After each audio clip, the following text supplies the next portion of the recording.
Hi, welcome to vlog number 5. Welcome back. I'm Stacia Sellers. I'm the CDOT Central 70 Communications Manager. I'm Yvonne Cullen. I'm the Central 70 Community Liaison. So we have something super exciting planned for you for vlog number 5. We will be taking you on a behind-the-scenes tour of the entire project. Yeah, it's exciting. I know that a lot of the people that drive on I-70 sometimes have questions about, what's happening because you're not supposed to be looking down when you're driving, but paying attention. Mm-hmm. So this way you get to see a lot of the work that's happening behind the scenes, like Stacia was saying. Yeah, so we'll be getting a tour from our CDOT construction manager, Jennifer Nielsen. So she's going to provide a lot of insight about what's going on in the project. She's going to take us into the lowered section, so what will be the future westbound I-70 lanes, which is super cool. Not everybody gets to do that, so you will get to on this tour. Yeah, and if after you go on this tour with us and you're curious, still have some questions, just comment below. We're always happy to sit down with residents, really anyone, to just talk about some of the progress. This is a monumental project for Colorado, and I think it's exciting. Yeah. And this is your project, first and foremost. It is a public project. So if you want to see this tour in person and you have a team that's interested, that you're being impacted in some sort of way on the project, or just, want to see what construction looks like, feel free to comment or message us directly, and we would be happy to set up a tour for you. Yes, cool. Let's hit the road. Hi, I'm Jen Nielsen. I am the construction manager for CDOT on the Central 70 project. Stay tuned for a project tour coming up next.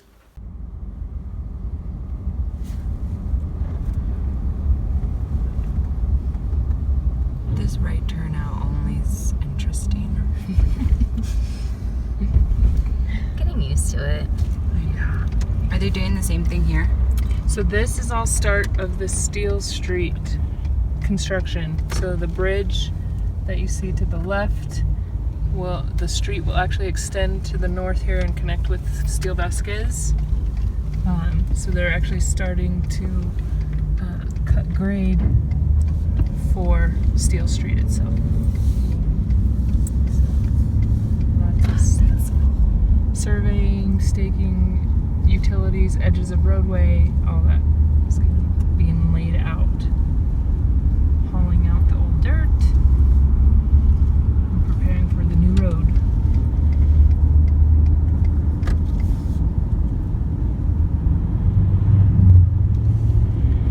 Where do they take the dirt that they're hauling away there? Like, do they take it off Quebec? Depending on its classification, a lot of it's going out east to be backfill for MSE walls and things like that. Some of it gets hauled off because we just have too much dirt. So they have to make room for the construction, but they don't have anywhere to put it. They'll just haul it off. Is that some of the dirt that they're giving to National Western Center, or how do they decide what dirt they give to that project?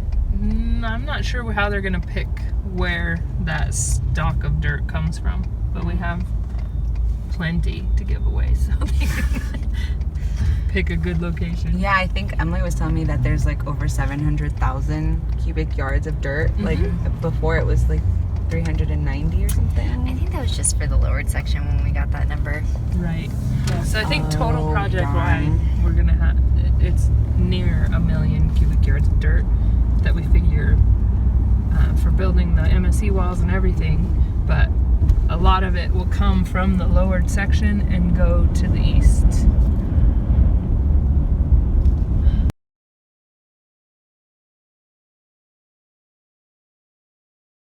Their laydown yard, you can see they're tying a bunch of rebar for the drilled caissons for the big walls. Oh, is that what that's what that is? Mm-hmm.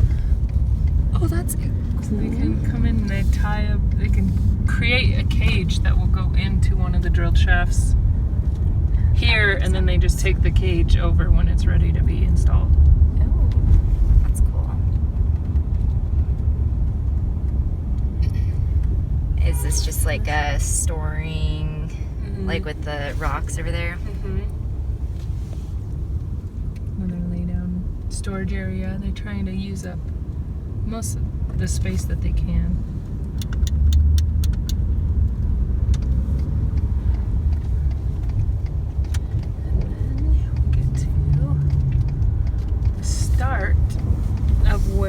started the excavation. This isn't the extent of it, but it is largely where we've begun. So you have the viaduct still up on your left, and you can see where we've started bridge work and digging underneath already. So you can see this will be Fillmore Street when we're complete.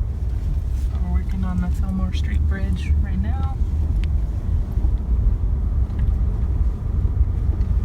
What's that piece of equipment? So that is a drill rig. So that's a piece of equipment they use to drill the drilled caissons down into the bedrock. That is not fracking. Nope. Yeah, I think a lot of people get confused. And that's Clayton Street. That's the end of the cover. So eventually, as we drive underneath, you still see blue sky, but this would be the beginning of what will be the park above. So they continue to work on the center wall that will separate the eastbound and westbound lanes. And the large caisson wall there on the right that will eventually have the decorative wall panels in front of it. How Dancing cool. figures. That's super cool. And those gentlemen are starting to form up for the leveling pad or footer of the wall that will hold the decorative panels eventually.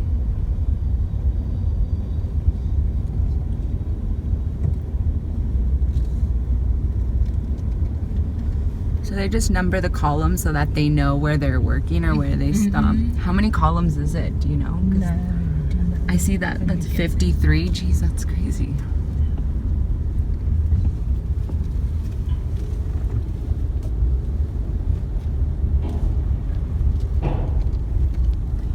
And this area is just busy now. We're just getting ready to put up some walls and then start building the road. Will they put the decorative walls up once the road's built? Mm-hmm. Okay.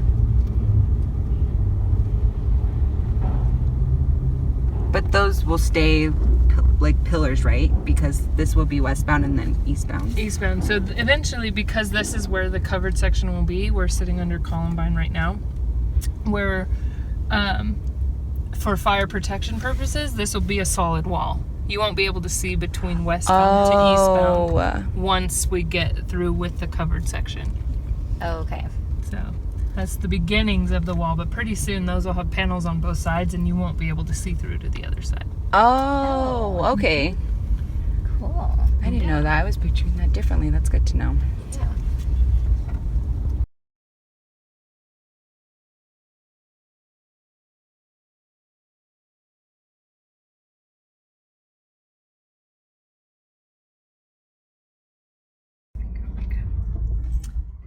So this is pretty much the extent that we've dug out so far. We're about to get up to York Street now. So they've dug out where they're going to build Josephine Street Bridge right behind us, but that's the extent we've gotten. Just ahead of us is where they're building the UP Bridge. And really quick, Jen, can you talk about what those yellow pads are and the purpose of them? So those are called tracking pads. Those are environmental protection, what we call best management practices or BMPs. And so as you exit a construction site, you're supposed to drive over them, and it knocks all the loose dirt off of your tires and everything, so you don't take any extra dirt off site. Cool. Yeah. Good to know. I just like some people always have questions about those things. They're like, what are those? Ankle breakers. Don't walk over them.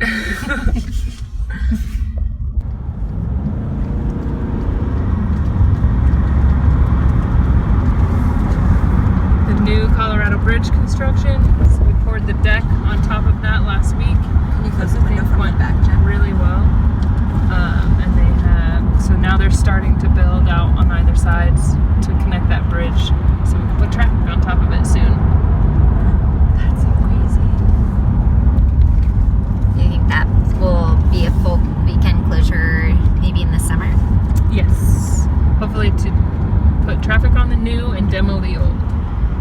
like the same process as they did in the Peoria Street Bridge, right? And the 270, yep. So now this is the center segment, or the central segment. And that's between Colorado and Quebec.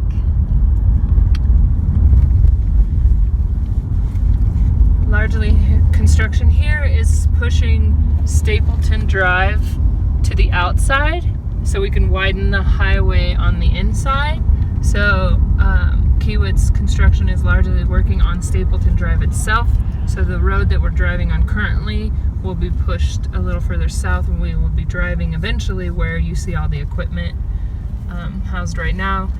And then they can start on widening the highway after traffic moves to the south. So closures like this do require a lot of coordination with businesses. We have Safeway here, which is a major distribution center.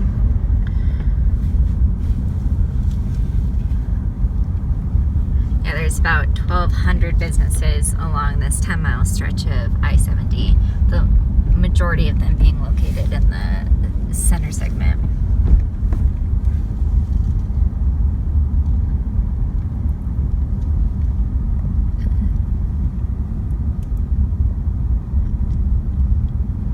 So will this be leveled off at some point, or what's going on the slope over here? Leveled off.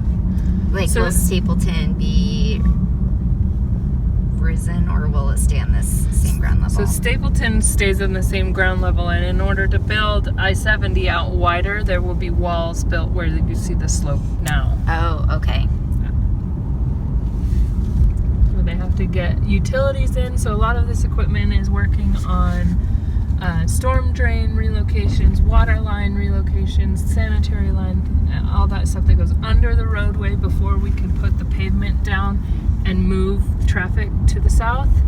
And then they would start working where they demo the road we're driving on now and start building up the elevation of I-70 to build the highway out further.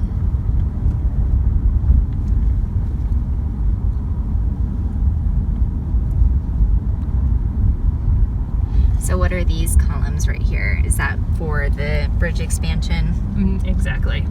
So there's German H-pile and the corrugated metal, and then they'll basically extend out the abutment of Holly Street here along in line with these H-piles, and then you go ahead and they will set the girders, build the piers, and put Holly Street widened out to the south. And that's going to minimize impacts to traffic, right? Because you're building the bridge adjacent to the existing. Yes, and so then it would be treated like Peoria was when we built that. You kick existing traffic onto the new bridge, and then we build the center part of the bridge without traffic, and then you open up the whole widened section to both of the construction elements.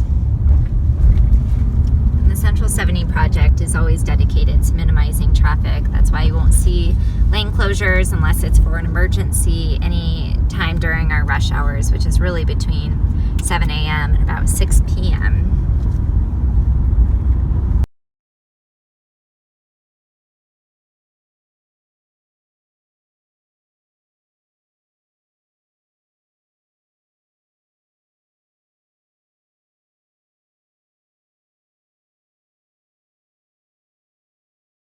So how many lanes will be on I-70 once this is complete?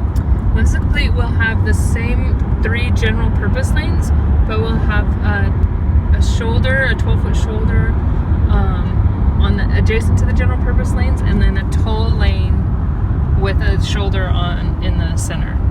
Okay. And what's happening over at the Quebec interchange here?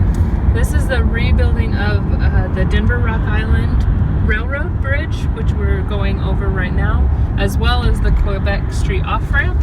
So that provides room to also widen the Quebec Street Bridge, which you can see they're starting to work on up to the approach of the bridge that we just passed. So the Quebec Street Bridge will be widened, the Quebec Street proper will be widened underneath I-70 as well.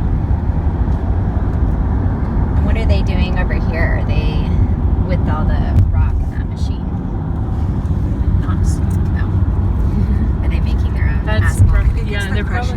crushing yard. Yeah. So they recycle a material on site, so we could haul old concrete to the laydown yard, and then they crush it, and then we use it underneath the roadway as a base course material.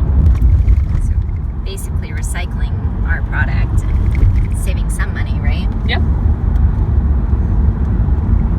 It's less material they have to bring in.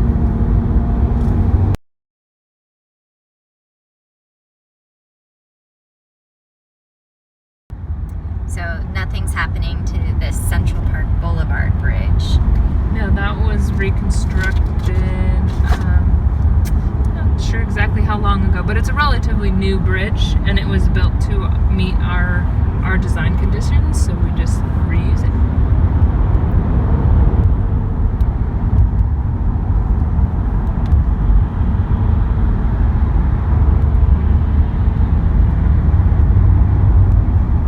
A lot of the new sign structures have gone up in the east segment. These little forks coming down will hold what we call lane use signage, and those are the signs, little black signs that will either show a green arrow that the lane is open, or a red X if you need to start moving over. It's one of kind of our smart highway elements. Oh, isn't that similar to US 36? Mm-hmm. That is so neat. I was wondering what those were. Good to know. And I think our traffic operations center will be the ones that are in control of that and switching the signs, just like they do on US 36. It's really helpful to tell you if there's an accident ahead and you need to get over.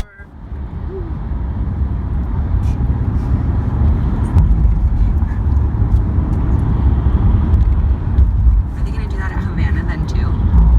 Add more, or is it not happening at that Havana sign right there?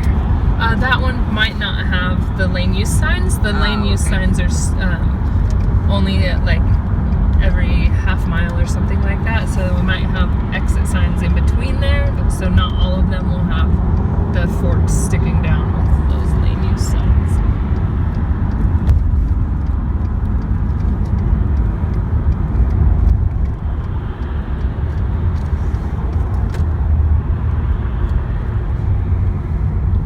So how many sign structures will be replaced as part of this project? All of them are will be replaced from I-25 to Chambers, and they were redesigned based on a location of exits. We have some exits that were changed or have moved, and so the sign structures have to be placed at certain increments in advance of the exits. So basically for that stretch of our new roadway, all of the sign structures are redesigned and repositioned. And I don't know how many we actually ended up with after they were redesigned. It's got to be a lot.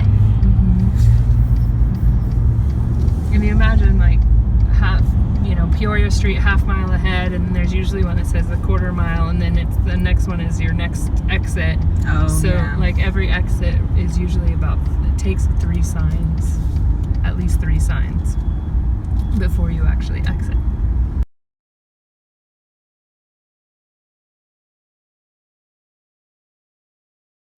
And we're on Peoria Street now. So we switched traffic onto the new Peoria Street bridge.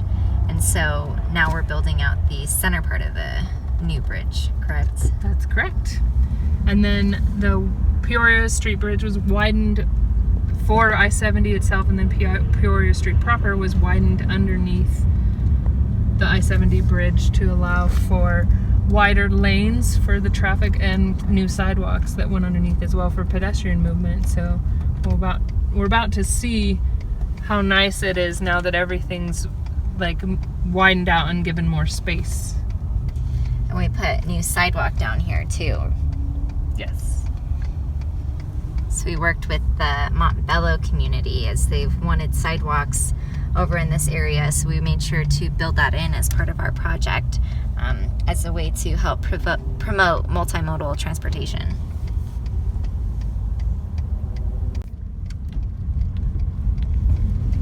Nice nice new medians.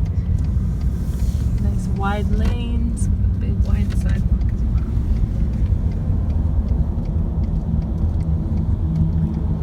There's lighting, beautiful aesthetic features on the wall. Were the medians that wide before? No, I don't believe so. I believe that it was a narrow median just to cover the center pier of the old Peoria Bridge, and then very narrow lanes. So it was really tight, kind of like Quebec is today, where it just kind of creates a slowdown by the nature of the lanes being narrow, and so having more wide open lanes, traffic should just keep moving more smoothly through the interchange.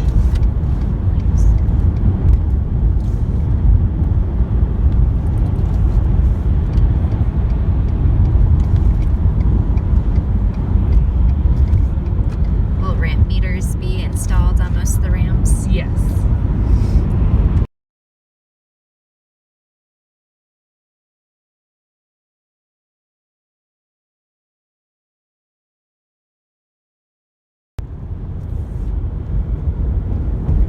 So we pretty much moved out of Brighton while this National Stock Show is in town, just to try and keep traffic flowing easily for the stock show. But as soon as the stock show rolls out, we're going to start work on demolishing the old part of the old Brighton Bridge of I-70 over Brighton, and rebuilding the new widened section of the bridge. So, get over here. We should be demolishing a portion of that bridge here in February, right? Right, so these are new piers we've already installed for the I-70 widening to come to the north, and we'll take out part of the Brighton Bridge above and build to the north for part of it, and then we can move I-70 traffic onto the new portion, demolish the rest of the bridge, and build the second half.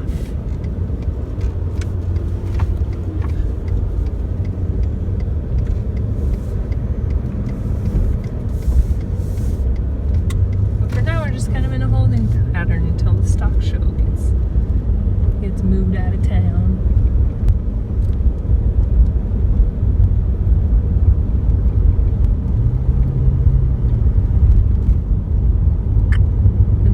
Instead of going up to the highway from this interchange, you'll be going down.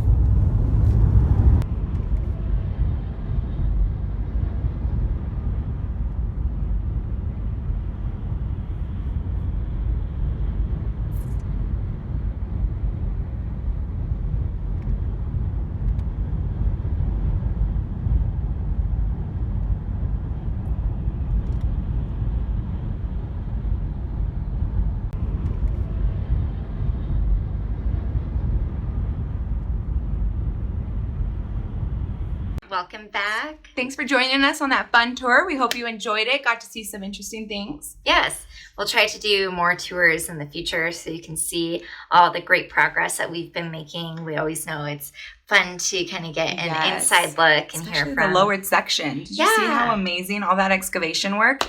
Giving you some inside scoops. Let us know if you ever want to see anything different. Yeah, and we will go out on a project tour again with one of our construction team members so that they can give us the inside scoop. Yeah.